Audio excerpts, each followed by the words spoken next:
तो गाइस आज सब लोग जा रहे हैं घाट बोले तो गरम घाट और हमारे साथ श्रीमती उच्ची देवी और हमारे साथ 3 सूर्य और आते हुए एक गुरु 2 चेला। ये देखिए आप देख सकते हैं और हमारे साथ में हेलो गाइस, तो सुराटिया का स्वाद बंदर चखे अभी बताएगा। स्वाद बहुत कड़वा है। कड़वा नहीं रे बाबा, अदरक तो चीखी मिकी आती है रे। साइड में और 3 सूर्य बहुत शर्मा रहे हैं। तो भाई सब आज बहुत खुश हैं।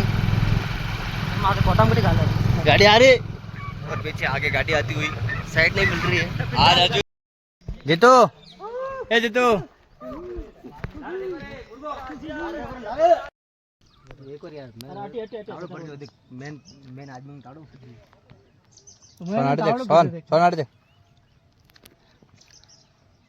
मारे एकला फोटो दे जा भाई डब्बा नीचे पड़ जाएगा। जय बब्बा बोतल कटी गिरे, बोतल कटी है की मदिरा